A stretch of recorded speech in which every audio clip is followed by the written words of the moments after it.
बाय, कितें खाता गो बसून? कांदोलिनान आपले 10 वर्सांचे धुवेक जेमीक विचारले. मायच्या आवाजान जेमीन भिवन आंग काडलें. तें कोनशाक बसून खातालो तो चीज ताणें फाटल्यान लिपयत तांबडें धवें जायत घोगऱ्या आवाजान, "काय ना माय, काय?" ताची उतरां सोमचे पयलींच ताच्या हातांतलो चीज कांदोलिनान हिसकायलो आनी मेजार दवरलो. ताच्या मनांत पाल चुकचुकली. कोणागेर गेल्लें काय हें? म्हजे धुवेन चोरी केली? कोणेय कितेंय दिल्यार रोकडेंच येवन सांगपी आयज लिपून कित्याक खातालें? कितलीं वर्सांच जाल्लीं तांणी चीज चाखल्यार. म्हणून लेवटेपणां केलीं काय हाणें? प्रश्नार प्रश्न ल्हारां कशे ताच्या मना देगेर आपटूंक लागले. जेमीची वाचाच धरली. कांदोलिनान ताका कदेलार बसयलें. चडट्या रागाक गिळ्ळो. काडली जीब लायली ताळ्याक अशें केल्यार सत भायर येवचें ना. ताका बरें समजायत थंडसाणेन विचार केल्लो बरो. कांदोलिनान शाणेपणान चिंतलें. बाय म्हज्या, कोणें गो दिलो तुका चीज? कोणागेर गेल्लें तूं? कांदोलिनान विचारलें. जेमीक कळ्ळें ही आतां म्हाका कशीच सोडची ना. सत सांगल्यार बरें, नातर फाटीर पडचें पडून खरी गजाल उस्तून ती काडटलीच. आपली माय खूब शिस्ती हें तें जाणा आसलें. माय, मारची ना न्हय तूं म्हाका? शपथ घे, खरें तेंच सांगता. पूण मारल्यार मात हांव... जेमी खांकडेलें मात. कांदोलीन उसळ्ळें. हय, कितें करतलें? पळून वतलें? धांवतलें घरांतलें? हय, सत सांगूंकूच जाय. मरपाक सुद्दां भिवंक फावना. सताक सदांच विस्वाशी रावचें. आनी परतून प्रश्नाचो शिंवर ताणें जेमीचेर केलो.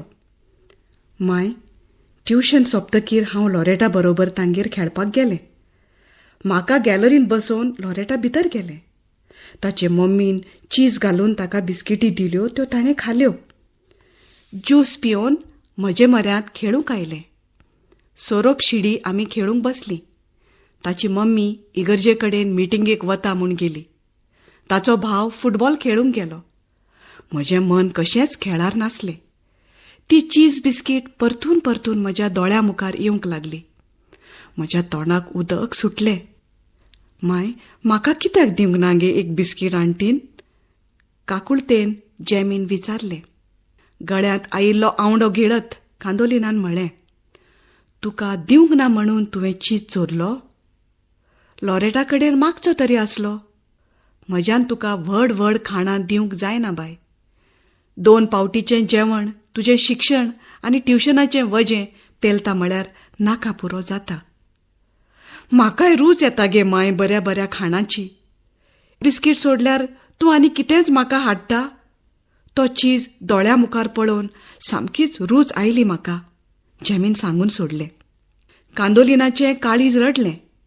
2 घरांतलीं आयदनां, घर कपडे धुवन मेळटा तातूंत ते आपलो खर्च मिटयताले. आपली धूव शिकून नोकरी करून घरदार सांबाळटलें. आपल्याक जाय तें खातलें, जाय तें न्हेसतलें. ह्या भरवशाचेर हेच आशेन ते आपल्या आनी जेमीच्या पोटाक चिमटो काडटाले. ताचो घरकार तर जेमी जल्मल्लें तेन्नाच तांकां खोटावन एके अनवळखी बायलेचो सांगात जोडून घरूच सोडून गेल्लो तो परतो आयलोच ना. मागीर लॉरेटा कडेन मागलो तुवें चीज? कांदोलिनाच्या ह्या विचाराक जेमीन सटकन म्हळें, छे, मागल्या तें हिमटें दिवपी? दितलें जाल्यार भितर रावन एकटेंच खावचें नासलें. मागीर तुवें चोरून काडलो तर? कांदोलिनान विचारलें. खेळटां खेळटां लॉरेटाच्या पोटान मगे चाबून आयलें. म्हाका बस म्हणून तें टॉयलेटान धांवलें. होच चान्स बरो म्हळें. आंटी चीज फ्रिजान दवरतना हांवें पळयल्लो. घरांत कोणूच नाशिल्ल्यान म्हाका आयतीच संद मेळ्ळी. हांवें ल्हवूच फ्रीज उगडलो आनी 2 कुडके काडले आनी कागदाक गुटलावन म्हज्या बॅगांत उडयले. बिस्कुटीचो डबो वयर दवरिल्लो. काडटना आवाज जावन हांव सांपडत म्हणून नाकाच ती बिस्कीट म्हळें आनी साडसुबें म्हज्या जाग्यार बसलें. थोड्या वेळान लॉरेटा आयलें आनी मातसो वेळ आमी खेळ्ळीं. केन्ना काय म्हाका घरा पावनशें जाल्लें, पूण तुवें म्हाका खावंक खंय दिलें. जेमी रडकुरें जालें. बाय, केन्नाच चोरी करची न्हय. तुजी गत म्हाका समजता. हे फावटी म्हज्या हातांत पयशे पडटकीर हांव हाडून दितलें तुका चीज. आतां हो कुडको व्हरून लॉरेटागेर दी. ताची माफी माग. अशें आनी केन्नाच करचें ना म्हाका उतर दी. म्होवाळ उतरांनी माय धुवेक समजायताली. ना माय, हांव परत लॉरेटागेर वचचें ना. चोरी केन्नाच करचें ना हें उतर तुका दिता माय, पूण तांगेर म्हाका धाडिनाका. तूंच म्हाका माफ कर माय. जेमीन लजेन मान सकयल घाली. बरें तर, हांव व्हरून दितां आनी तुजे वतीन हांव माफी मागतां. जेमी, तुजी माय गरीब खरी, पूण गांवचो लोक तिका मानता. कित्याक जाणा तूं? कश्ट करून ती खाता, भीक मागिना आनी कोणाचेच कसलेच वस्तूक हात लायना. 2 घरांनी हांव काम करतां. पुराय घर म्हजेर सोडून वतात तीं, हांव विस्वासू म्हणून. पळय, आयज तुका सांगतां, तुज्यावून हांव ल्हान आशिल्लें ज्या दिसा हांवें पयली आनी निमणी चोरी केल्ली. कितें? तुवें चोरिल्लें? कितें चोरिल्लें गे तुवें? जेमीन अजापून विचारलें. म्हजी माय आपल्या भावा म्हऱ्यांत हॉस्पिटलांत रावंक गेल्ली. बरेच दीस ती घरा येवंक ना. पाय म्हाका सदांच चपात्यो आनी पाल्या भाजी शिजोवन वाडटालो. तेंच खावन हांव उबगल्लें. शीत कडयेची रूच आयिल्ली. आमच्या शेजारा मानीन तिमायची खोपटी आसली. ती एकटीच रावताली. तिचे खोपींतल्यान नुस्त्या कडयेचो घमघम सुटलो. पावसाचे ते दीस. शेतांतल्यान येवन तिणें रांदूंक सुरू केल्लें. बांयचेर कळसो शिदी घेवन वतना हांवें तिका पळयली. म्हजी बशी घेवन हांव खोपींत भितर सरलें. शिताचो बुडकुलो पळयलो. वाफ येताली. दवलो वयरूच आसलो.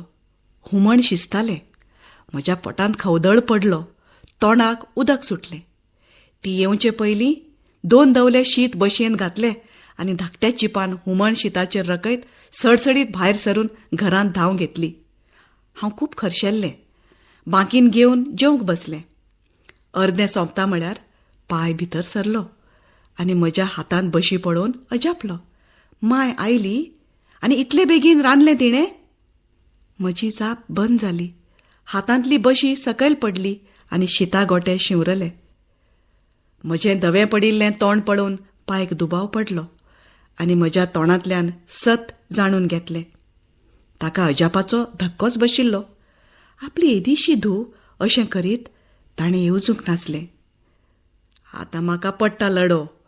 येवजूनच हांव रडूंक लागलें. भायर पावस घोग्यांनी रगतालो.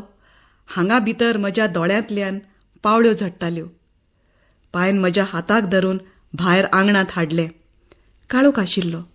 पायन म्हळें, हांगाच उबें रावतलें रातभर. परतून चोरी कशी करता पळयतां.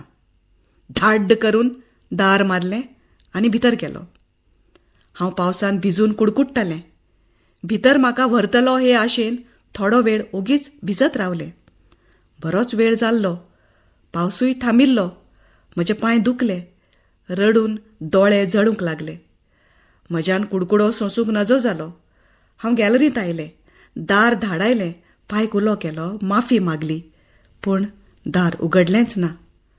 थकून हांवें थंयच बसकण मारली आनी ओलेंच केन्ना दोळो लागलो कळ्ळें ना. सकाळीं जाग आयली. पाय म्हज्या म्हऱ्यांत बसून आसलो. हांव उठपाची वाट पळयतालो.